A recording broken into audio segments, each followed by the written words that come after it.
আমাদের আজকের আলোচনা শুরু করা যাক। আচ্ছা, একবার ভাবুন তো, মানুষের প্রায় 2 লক্ষ বছরের ইতিহাস, মানে প্রায় 10,000 প্রজন্ম, তাদের সব জ্ঞান, স্মৃতি সবকিছুকে যদি আমরা একটা আলোচনায় ধরার চেষ্টা করি, তাহলে ব্যাপারটা কি দাঁড়ায়? এই বিশাল টাইমলাইনে তো প্রাচীন মিশরকেও মনে হয় এই সেদিনের ঘটনা। ঠিক তাই। আর আমাদের নিজেদের জীবন, সে তো প্রায় চোখের পলক ফেলার মতো। আমাদের হাতে মানব ইতিহাসের যাত্রার উপর তৈরি কিছু অসাধারণ সোর্স ম্যাটেরিয়াল আছে। আমাদের আজকের লক্ষ্য হলো এই দীর্ঘ পথ চলার সবচেয়ে গুরুত্বপূর্ণ আর আশ্চর্যজনক মুহূর্তগুলো তুলে আনা। আর আমাদের গল্পের শুরুটা হচ্ছে পূর্ব আফ্রিকায়। পৃথিবী তখন এক বরফ যুগের মধ্যে দিয়ে যাচ্ছে। অনেক অনেক দিন আগে। হ্যাঁ, আজ থেকে প্রায় 2 বা ধরুন 3 লক্ষ বছর আগে প্রথম হোমোসেপিয়েন্স মানে আধুনিক মানুষের আবির্ভাব হলো। আর জেনেটিক গবেষণা থেকে একটা দারুণ ব্যাপার জানা যায়। আমাদের কোষের মাইটোকন্ড্রিয়াল ডিএনএ বলছে আমরা সবাই সেই সময়ে বেঁচে থাকা একজন নারীর সরাসরি বংশধর। অসাধারণ তো। হ্যাঁ, আর তখন থেকেই মানুষ বর্ষা আর আগুন ব্যবহারে বেশ দক্ষ শিকারী ছিল এবং ছোট ছোট দলে বাস করত। তখনকার জীবনযাত্রা নিয়ে একটা তথ্য আমার কাছে অবিশ্বাস্য লাগেছে। তারা সপ্তাহে নাকি মাত্র 20 ঘন্টার মতো কাজ করত। হ্যাঁ, শিকার বা খাবার সংগ্রহের জন্য। ভাবা যায়, আমরা এখন দিনে 8-10 ঘন্টা কাজ করি, আর আমাদের পূর্বপুরুষেরা এত অবসর পেত। বাকি সময়টা তারা গল্প করত, খেলত বা ছবি আঁকত। শুনতে দারুণ লাগলেও এর একটা অন্য পিঠও ছিল। অবসর ছিল ঠিকই, কিন্তু জীবনটা ছিল চরম অনিশ্চয়তায় ভরা। পরের বেলার খাবার জুটবে কিনা, ঠিক, বা পরের শিকার অভিযানে সবাই সালেম ফিরবে কিনা তার কোনো নিশ্চয়তা ছিল না। আর এটা মনে রাখা দরকার, হোমোসেপিয়েন্সরা কিন্তু তখন পৃথিবীতে একা ছিল না। তাদের পাশাপাশি আরও বিভিন্ন প্রজাতির হোমিনেড ছিল। আফ্রিকা থেকে বের হওয়ার পথটাও তো সহজ ছিল না, চারদিকে বিশাল মরুভূমি। তাহলে তারা বেরোলো কিভাবে? ঠিক এখানেই মানুষের সবচেয়ে বড় শক্তিটা কাজে লেগেছিল, অভিযোজন ক্ষমতা। জলবায়ু পরিবর্তনের ফলে মরুভূমির মাঝে মাঝে অনেক মরুদ্যান তৈরি হয়েছিল। মানুষ এগুলোকে এক ধরনের সিঁড়ির মতো ব্যবহার করে এক জায়গা থেকে আরেক জায়গায় গিয়েছে। ইন্টারেস্টিং। আর অভিযোজনের একটা মজার উদাহরণ দিই। বিজ্ঞানীরা আমাদের চুলে থাকা উকুনের বিবর্তন নিয়ে গবেষণা করে একটা সিদ্ধান্তে এসেছেন। উকুন? হ্যাঁ, উকুন। যখন চুলের উকুন থেকে শরীরের উকুনের একটা আলাদা প্রজাতি তৈরি হলো, তার মানে হলো শরীরের একটা নতুন জায়গা তৈরি হয়েছে যেখানে তারা থাকতে পারে, মানে পোশাক। বাহ! তার পোশাক আবিষ্কারের সূত্র লুকিয়ে আছে উকুনের মধ্যে। একদম। তার শুধু টিকে থাকাই নয়, তাদের মধ্যে শিল্প আর সৌন্দর্যের বোধও ছিল। তারা সুন্দর ঝিনুক সংগ্রহ করত, নিজেদের শরীর রং করত। এগুলো কি শুধুই সাজসজ্জা ছিল? খুব গুরুত্বপূর্ণ একটা প্রশ্ন। প্রায় 1,25,000 বছর আগে দক্ষিণ আফ্রিকায় রঞ্জক মাটি দিয়ে তৈরি লাল রং পাওয়া গেছে, বা ধরুন অলংকার হিসেবে ব্যবহারের জন্য ছিদ্র করা ঝিনুক। আচ্ছা। এগুলো শুধু ফ্যাশন ছিল না, এগুলো প্রমাণ করে যে মানুষ শুধু অস্তিত্ব রক্ষার জন্যই বাঁচত না। তাদের মধ্যে আত্মপরিচয়ের বোধ তৈরি হচ্ছিল, নিজেদের গোষ্ঠীকে অন্যদের থেকে আলাদা করে চেনা, বা নিজের ভাবনাকে প্রকাশ করার একটা ইচ্ছা। যেমন 1,20,000 বছরের পুরনো একটা হাড়ের উপর কিছু ইচ্ছাকৃত দাগ পাওয়া গেছে, যার মানে আমরা এখনো জানি না। একদম। কিন্তু এটা নিশ্চিত যে ওটা কোনো অর্থহীন দাগ নয়, ওটা ছিল যোগাযোগের একটা প্রাথমিক চেষ্টা। এরপর আসে সেই অধ্যায় যখন মানুষ আফ্রিকা থেকে বেরিয়ে সারা বিশ্বে ছড়িয়ে পড়তে শুরু করে। এটা নিশ্চয়ই কোনো পরিকল্পিত বিশ্বজয়ের অভিযান ছিল না। না না, একদমই না। এটা ছিল ছোট ছোট দলের বিক্ষিপ্ত যাতায়াত, যা হাজার হাজার বছর ধরে চলেছিল। একটা লম্বা সময় ধরে আবহাওয়া বেশ আর্দ্র থাকায় আরবের উপদ্বীপ তখন সবুজ তৃণভূমি আর জলাভূমিতে ঢাকা ছিল। ওটাই আফ্রিকা থেকে বের হওয়ার জন্য একটা সবুজ করিডোর হিসেবে কাজ করেছিল। আর এর প্রমাণও তো পাওয়া গেছে, তাই না? হ্যাঁ, প্রায় 1,20,000 বছর আগে সৌদি আরবের একটি প্রাচীন হ্রদের ধারে মানুষের পায়ের ছাপ পাওয়া গেছে, একেবারে পাকা প্রমাণ। আর এই যাত্রাপথেই তো তাদের সাথে অন্যান্য মানব প্রজাতির দেখা হয়, যেমন নিয়ান্ডারথল। সোর্সে বলা হয়েছে আমাদের ডিএনএতে নাকি 1 থেকে 4% নিয়ান্ডারথল ডিএনএ আছে। হ্যাঁ, আছে। এর মানে কি, তাদের মধ্যে কি শান্তিপূর্ণ সহাবস্থান ছিল নাকি সংঘাত? এ নিয়ে অনেক বিতর্ক আছে। সম্ভবত দুটোই ঘটেছিল, কখনো হয়তো সংঘাত হয়েছে, আবার কখনো জ্ঞান বা প্রযুক্তির আদান-প্রদানও হয়েছে। ডিএনএর মিশ্রণ প্রমাণ করে যে তাদের মধ্যে ঘনিষ্ঠ যোগাযোগ ছিল। এটা শুধু সংঘাতের ইতিহাস নয়, বরং আদান-প্রদান আর মিলেমিশে যাওয়ারও ইতিহাস। এই সময় প্রযুক্তিরও তো দারুণ উন্নতি হচ্ছিল, যেমন বন পরিষ্কার করার জন্য আগুন ব্যবহার করা। ঠিক। মানুষ পরিবেশকে নিজের প্রয়োজন মতো বদলে নিচ্ছিল। বা ধরুন কাঁটাযুক্ত বর্ষা দিয়ে মাছ ধরা, ভেলা বানিয়ে সমুদ্র পাড়ি দিয়ে অস্ট্রেলিয়ায় পৌঁছে যাওয়া, ব্যাপারগুলো ভাবলে অবাক লাগে। একদম। আর প্রায় ৬১,০০০ বছর আগে তীর ধনুকের আবিষ্কার তো শিকারের পদ্ধতিটাই বদলে দেয়। এটা ছিল দূর থেকে আক্রমণ করার প্রথম কার্যকরী প্রযুক্তি, যা শিকারকে অনেক নিরাপদ করে তুলেছিল। ঠিক তাই। কিন্তু মানুষ যখন নতুন নতুন প্রযুক্তি দিয়ে বিশ্বজুড়ে ছড়িয়ে পড়ছে, ঠিক তখনই প্রকৃতি তার সবচেয়ে বড় চ্যালেঞ্জটি ছুড়ে দিল। ইন্দোনেশিয়ার টোবা আগ্নেয়গিরির অগ্নুৎপাত। হ্যাঁ, ওই অগ্নুৎপাতের ফলে পৃথিবীর জলবায়ু মারাত্মকভাবে বদলে যায়। কয়েক বছর ধরে সূর্যের আলো ঠিক মতো পৃথিবীতে পৌঁছাতে পারেনি। এর ফলে মানব জনসংখ্যা কমে ১০,০০০-এর নিচে চলে আসে। একে বলে জেনেটিক বটলনেক। মানে খুব কম সংখ্যক মানুষ থেকে আজকের পৃথিবীর সব মানুষ এসেছে। একদম।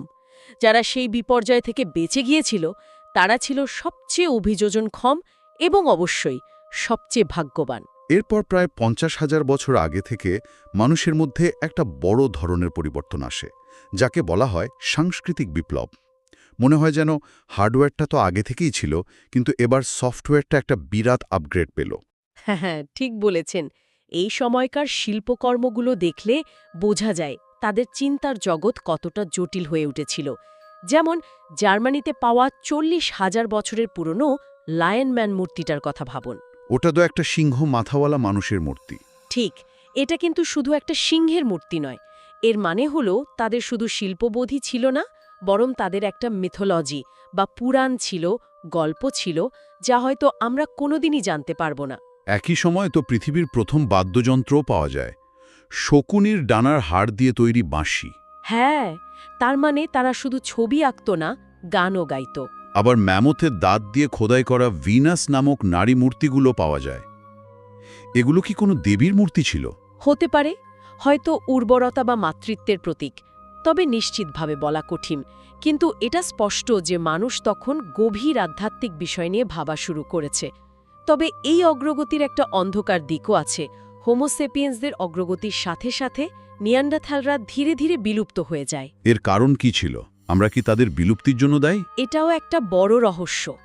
হতে পারে জলবায়ু পরিবর্তনের সাথে তারা মানিয়ে নিতে পারেনি। আবার এমনও হতে পারে যে সম্পদের জন্য হোমোসেপিয়েন্সের সাথে প্রতিযোগিতায় তারা পিছিয়ে পড়েছিল। নিজেদের মধ্যে তো সংঘাতের প্রমাণ পাওয়া যায়। হ্যাঁ, ৩৩,০০০ বছর আগের একটা মাথার খুলিতে আঘাতের চিহ্ন পাওয়া গেছে, যা পৃথিবীর প্রথম খুনের প্রমাণ হতে পারে। সোর্সে নরমাংস ভক্ষণের কথাও উল্লেখ আছে। এটা কি খাবারের অভাবের জন্য ছিল? সম্ভবত না। ১৫,৮০০ বছর আগের ক্যানিবালিজমের যে প্রমাণ পাওয়া গেছে, তাতে দেখা যায় হাড় থেকে মাংস এমনভাবে ছাড়ানো হয়েছে যা সাধারণ খাবারের জন্য করা হয় না। বিজ্ঞানীরা ধারণা করেন এটি ছিল কোনো অন্ত্যেষ্টিক ক্রিয়ার অংশ। হয়তো তারা ভাবত প্রিয়জনের মাংস ভক্ষণ করলে তার শক্তি বা আত্মা নিজেদের মধ্যে থেকে যাবে। ভাবা যায়। শেষ বরফ যুগে পৃথিবীর চেহারাও আজকের মতো ছিল না। সমুদ্রের জলস্তর অনেক নিচে থাকায় এশিয়া আর আমেরিকার মধ্যে একটা স্থলসেতু তৈরি হয়েছিল। Bering land bridge. হ্যাঁ, সেই পথ ধরেই মানুষ আমেরিকায় পাড়ি দেয়। আর সেখানে গিয়ে তাদের সামনা করতে হয়েছিল সেবারটুথ টাইগার বা সোর দাঁত বাঘের মতো ভয়ঙ্কর সব প্রাণীর। এটা তো টিকে থাকার এক চরম পরীক্ষা ছিল। একদম।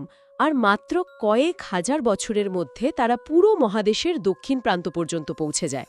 এটা মানুষের অভিযোজন ক্ষমতার চূড়ান্ত উদাহরণ। এই পর্বের শেষে কিছু গুরুত্বপূর্ণ উদ্ভাবন মানব সমাজকে পুরোপুরি বদলে দেওয়ার মঞ্চটা তৈরি করে দেয়, যেমন মাটির পাত্র।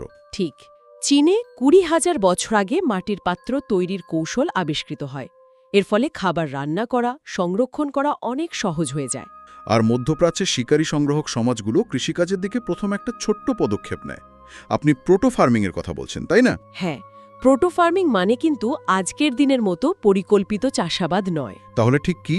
ভাবুন, এটা অনেকটা জঙ্গলে নিজের পছন্দের কোনো ফলের গাছের চারপাশের আগাছা পরিষ্কার করে দেওয়ার মতো। তারা বুনো বার্লি বা গমের যত্ন নিত, কিন্তু তখনও বীজ বপন করে পুরোপুরি চাষাবাদ শুরু করেনি। কৃষিকাজের আগের প্রস্তুতি পর্ব। একদম। আর এরপর আজ থেকে প্রায় 12,000 বছর আগে এমন একটা ঘটনা ঘটল যা মানব ইতিহাসের মোড় পুরোপুরি ঘুরিয়ে দিল। আধুনিক তুরস্কে গোবেকলি টেপে। ব্যাপারটা আমাকে এখনও ধাঁধায় ফেলে দেয়। তারা এই বিশাল মন্দির তৈরি করল এমন এক সময়ে যখন তারা তখনও শিকারী সংগ্রাহক, শহর বা কৃষিকাজ শুরু হওয়ারও আগে। ঠিক তাই। এটা আমাদের পুরো ধারণাকেই উল্টপালট করে দেয়। এতদিন আমরা ভাবতাম মানুষ কৃষিকাজ শিখে স্থায়ীভাবে বসবাস শুরু করার পর ধর্ম বা বড় আকারের সামাজিক অনুষ্ঠানের জন্ম হয়েছে। কিন্তু গোবেকলি টেপে প্রমাণ করে ঘটনাটা হয়তো উল্টো ছিল। হ্যাঁ, হতে পারে একসাথে হয়ে বড় কোনো ধর্মীয় কাজ করার প্রয়োজন থেকেই মানুষ এক জায়গায় স্থায়ীভাবে বসবাস করতে শুরু করে, যা পরবর্তীকালে কৃষিকাজ এবং শহর তৈরির দিকে নিয়ে যায়। তার মানে পেটের ক্ষুধা নয়, বরং মনের বা আত্মার ক্ষুধা মেটাতে গিয়েই হয়তো সভ্যতার জন্ম হয়েছিল। এরপর তো একের পর এক উদ্ভাবন আসতে শুরু করল। হ্যাঁ, একটা উদ্ভাবন আরেকটা উদ্ভাবনের দরজা খুলে দিচ্ছিল। পশুপালন, কৃষিকাজ, গ্রাম থেকে শহর তৈরি হওয়া। খাদ্যের যোগান নিশ্চিত হওয়ায় সমাজের সবাইকে আর খাবারের সন্ধানে ঘুরে বেড়াতে হলো না। কিছু মানুষ অন্য কাজে বিশেষ পারদর্শিতা অর্জনের সুযোগ পেল। কেউ হলো কারিগর, কেউ কুমোর, কেউ বা যোদ্ধা। সমাজ আরও জটিল আর সংগঠিত হতে শুরু করল। আর তারপর এলো সেই সব আবিষ্কার যা সবকিছুকে আবার নতুন করে বদলে দিল। ব্রঞ্জ, কাগজ, আর সবচেয়ে গুরুত্বপূর্ণ হলো লিখন পদ্ধতি বা লেখা। লেখার আবিষ্কারের পর যেন সবকিছু রকেটের গতিতে এগোতে শুরু করল। এটা মানব মস্তিষ্কের জন্য একটা এক্সটার্নাল হার্ড ড্রাইভ আবিষ্কারের মতো, তাই না? চমৎকার উপমা। ঠিক তাই। লেখার মাধ্যমে প্রথমবার জ্ঞানকে মানুষের মস্তিষ্কের বাইরে সঞ্চয় করা সম্ভব হল। এর ফলে আইন তৈরি করা, ব্যবসা বাণিজ্যের হিসাব রাখা, ইতিহাস লেখা এগুলো সম্ভব হল। এবং জ্ঞানকে এক প্রজন্ম থেকে আরেক প্রজন্মে পৌঁছে দেওয়া অনেক সহজ আর নির্ভরযোগ্য হয়ে উঠল। একদম। এরপর থেকেই বিভিন্ন মহান সভ্যতার উত্থান হয়েছে।